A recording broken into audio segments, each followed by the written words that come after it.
October 1st, 1998. The sun never rose over Raccoon City. Instead, a thermobaric missile slammed into the Midwest metropolis, vaporizing 100,000 civilians in a blinding flash. The U.S. government claimed it was a tragic meltdown at a nuclear power plant, but that was a lie designed to bury the truth. The city had been erased to contain a biological outbreak that threatened to consume the world. But the destruction of Raccoon City wasn't the beginning of the story. It was the chaotic end of the first chapter. To understand how a pharmaceutical company became powerful enough to necessitate a nuclear strike, we have to rewind the clock 30 years, leaving the American suburbs for a remote cave system in West Africa. In 1966, three aristocrats, Oswell E. Spencer, James Marcus, and Edward Ashford, led an expedition into the sacred ruins of the Ndipea tribe. They weren't hunting for gold, they were searching for the stairway to the sun, a legendary flower rumored to grant immense power. They found it, and within its pollen, they discovered a viral strain capable of rewriting the genetic code of living organisms. They named it the Progenitor Virus. This discovery was the catalyst for the Umbrella Corporation. To the public, Umbrella was a benevolent pharmaceutical giant producing ruffled potato chips and cold medicine. In reality, it was a multi-billion-dollar front for eugenics research. Spencer's vision was terrifyingly ambitious. He didn't just want to create weapons, he wanted to become a god. He authorized the secret Wesker Project, kidnapping hundreds of children from parents with superior intellect and DNA.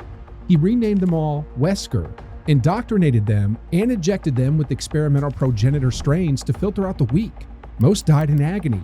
Only two survived the process, and one of them, Albert Wesker, would grow up to become the primary antagonist of the entire series. While Spencer obsessed over evolution, James Marcus focused on the biology. Progenitor was too volatile. It killed its hosts instantly. Marcus needed a carrier that could sustain the infection. He found his answer in leeches. By combining Progenitor with leech DNA, he stabilized the virus, creating a strain that reanimated dead tissue while preserving the host's drive to feed. This was the birth of the Tyrant Virus, or T-Virus. Its purpose was to create bioorganic weapons, or BOWs, to replace human soldiers. But in the cutthroat world of corporate espionage, success is dangerous. Spencer had Marcus assassinated to steal the T-Virus credit, a betrayal that would haunt Umbrella later. Jump forward to 1998. The Arklay Mountains outside Raccoon City became the site of gruesome cannibalistic murders. The STARS Bravo team was sent to investigate and vanished. The Alpha team, led by Albert Wesker and featuring icons Chris Redfield and Jill Valentine, went in for the rescue. They were chased by infected Cerberus dogs into the Spencer mansion, a trap masquerading as a refuge. This wasn't just a house, it was a combat testing ground. The mansion was overrun with the results of T-Virus exposure, shambling zombies, reptilian hunters, and the mutated results of failed experiments like Lisa Trevor. The team fought through the nightmare, uncovering the underground laboratory where the T-Virus was being manufactured. The horror culminated in the ultimate betrayal. Albert Wesker revealed he had lured STARS there on purpose. He needed combat data to see his BOWs perform against elite soldiers. He planned to sell this data to Umbrella's rivals and defect. Wesker unleashed the ultimate life form, the Tyrant, and allowed it to kill him, injecting him with a variant virus to fake his death and gain superhuman powers. Chris and Jill destroyed the Tyrant and escaped as the mansion exploded, believing the threat was neutralized. They were wrong. The mansion was gone, but the T-Virus had already found a new route, the sewers leading directly to Raccoon City. 2 months after the mansion incident, the horror moved underground. In the damp sewers beneath Raccoon City, Umbrella security forces cornered their own top scientist, William Birkin. They weren't there to negotiate, they gunned him down to seize his life's work. But Birkin didn't die. In his final desperate moments, he injected himself with his masterpiece, the G-Virus. He transformed into a rage-fueled abomination, slaughtering the soldiers and shattering vials of the T-Virus in the process. The sewers ran red and the rats drank the contaminated fluid. Within days, those rats spread the infection to the city's water supply. By late September, the cannibal disease was no longer a rumor, it was an apocalypse. The collapse was absolute. The Raccoon City Police Department, the city's last bastion of order, became a slaughterhouse. Officers barricaded the halls, but they were overrun by the citizens they swore to protect. Into this hell walked Leon S. Kennedy, a rookie cop arriving for his first day, and Claire Redfield, a civilian searching for her brother. What they found wasn't just a zombie outbreak, it was a showcase of biological escalation. They encountered the mutated William Birkin, now simply known as G. The T virus created rotting drones, but the G virus was designed for godhood.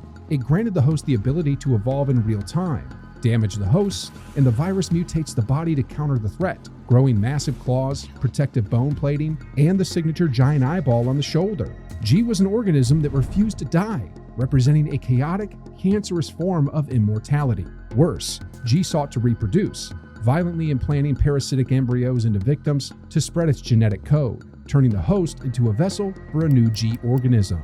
While Leon and Claire fought the biology of G, Jill Valentine faced the technology of Umbrella. The corporation deployed their ultimate pursuer, the Nemesis. This was a tyrant, modified with a parasitic organism to retain intelligence. Unlike the shambling dead, Nemesis could sprint, use heavy weaponry, and track specific targets. His mission was to silence the remaining STARS members who knew the truth about the mansion. Throughout the burning streets, Nemesis hunted Jill with a singular, mechanical obsession, proving that Umbrella's cruelty was matched only by their efficiency. Umbrella attempted to spin the narrative, deploying the UBCS mercenary teams under the guise of rescue operations. In reality, these soldiers were nothing more than test subjects, sent into the kill zone to generate combat for the BOWs. But the variable they couldn't control was the sheer virulence of the outbreak. The infection defied containment protocols. The US government, realizing the virus was moments away from breaking quarantine and spreading into the national population, authorized the unthinkable.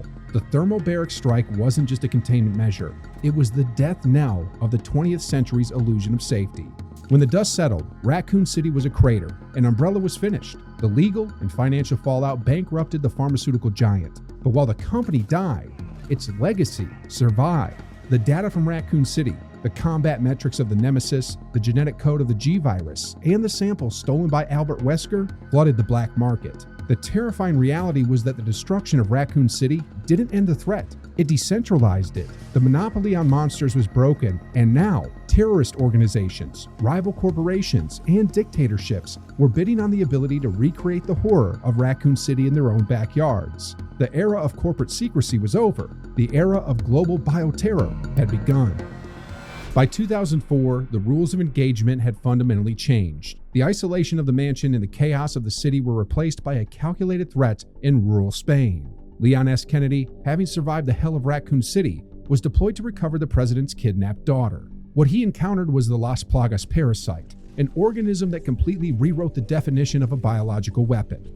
Unlike the T virus, which destroyed the host's higher brain functions to create a cannibalistic drone, the Plaga parasite bypassed the brain's destruction entirely. It attached itself to the central nervous system, enslaving the host while allowing them to retain their motor skills, intelligence, and ability to coordinate. The infected Ganados weren't zombies. They were a hive mind capable of wielding chainsaws, setting complex traps, and communicating tactics. This wasn't a viral outbreak. It was a hostile takeover of the human body. While Leon dismantled the cult utilizing these parasites, the true victor of the incident was operating in the background. Albert Wesker, through his agents, secured a sample of the dominant Plaga species. But Wesker was done being a mere collector. He partnered with Tricell, a pharmaceutical conglomerate eager to claim Umbrella's vacant throne, to fund his final vision. This partnership led to the events of 2009 in Kijiji, West Africa, the very region where the original progenitor flower was discovered decades earlier.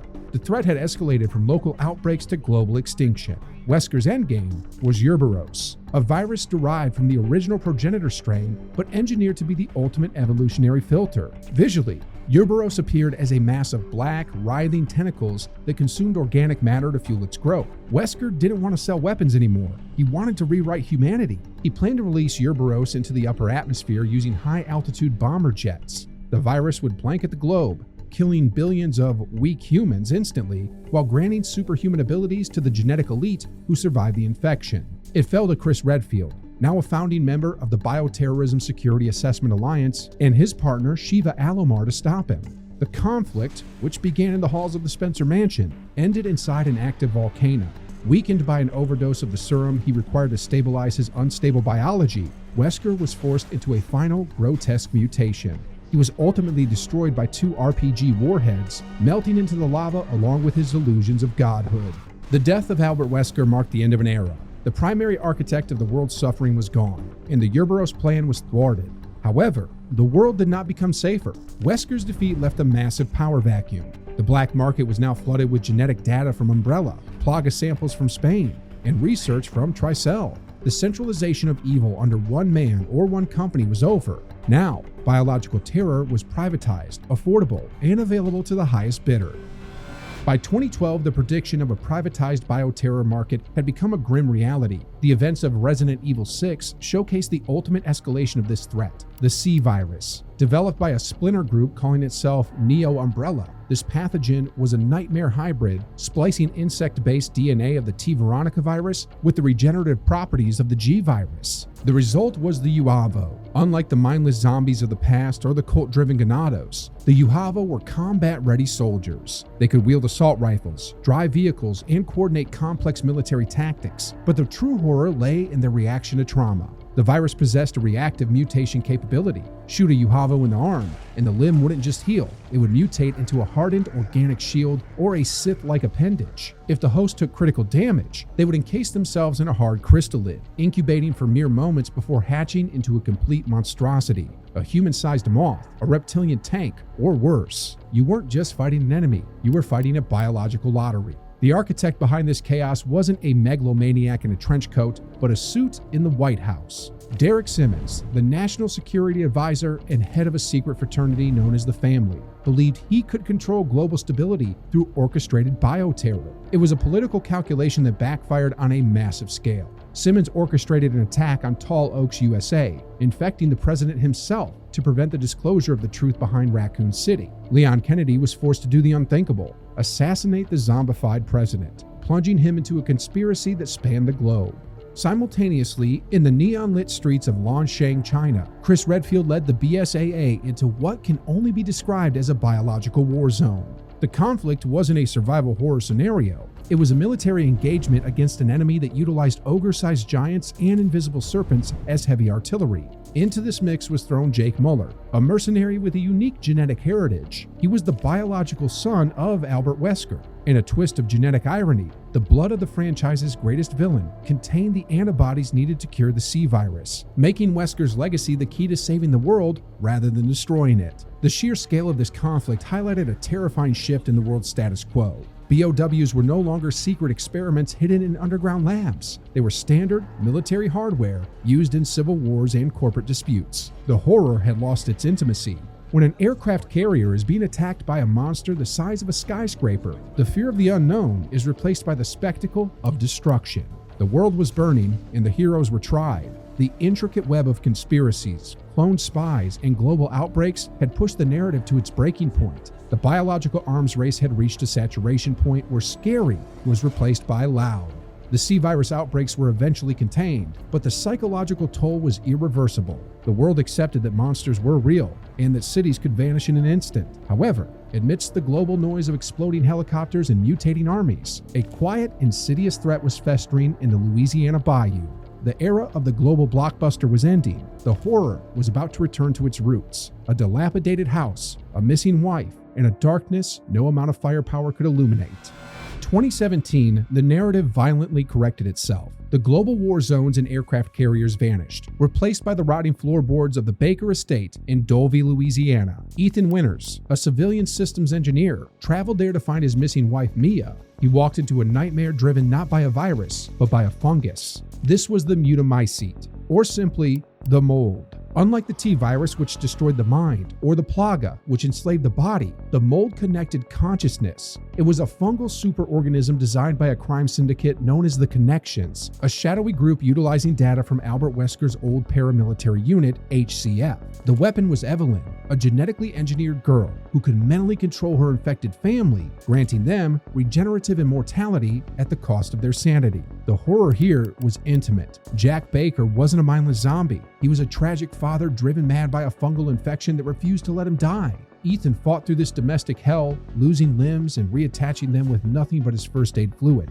A feat that seemed like gameplay mechanics, but was actually the first clue to a horrifying truth. Ethan survived, but the biological reality was far darker than he realized. 3 years later, in a remote Eastern European village, the true origin of the nightmare was revealed. This village was the domain of Mother Miranda, a biologist who had discovered the megamycete, the ancient fungal root of the mold, over a century prior. Here lies the revelation that ties the entire timeline together. In the 1950s, Miranda took a student under her wing, a young Oswell E. Spencer. While Miranda wanted to use the mold to resurrect her dead daughter Eva, Spencer saw its potential for forced evolution. Their ideological split led Spencer to Africa to find the Progenitor Virus as a rival power source. This means the entire Resident Evil franchise, every zombie, tyrant, and outbreak, was merely a ripple effect of Miranda's grief. She was the architect of the ideology that burned the world. Miranda had spent decades experimenting on the villagers with the Kadu, a parasite derived from the mold, creating the four lords of the village. But she needed a perfect vessel. She found it in Rosemary Winters, Ethan's daughter. The tragedy of the Winters saga is that Ethan was never just a lucky survivor. In the final confrontation, it was revealed that Ethan had actually died back in the guest house in Louisiana 3 years prior. For the entire duration of 2 games, he had been a walking construct of mold, his consciousness animating a dead body. This unique physiology allowed him to father Rose, who wasn't just infected, but a perfect human-mold hybrid, the ultimate life form Miranda and Spencer had spent decades trying to create. Ethan sacrificed his crumbling form to destroy the megamycete, saving his daughter and ending Miranda's century-long experiment. Yet, as the dust settled, Chris Redfield uncovered a final, disturbing truth. The soldiers sent by the BSAA to contain the village weren't human. They were BOWs, bioweapons used as infantry. The organization created to fight bioterrorism had become the very thing it swore to destroy. The line between the heroes and the villains had finally dissolved completely.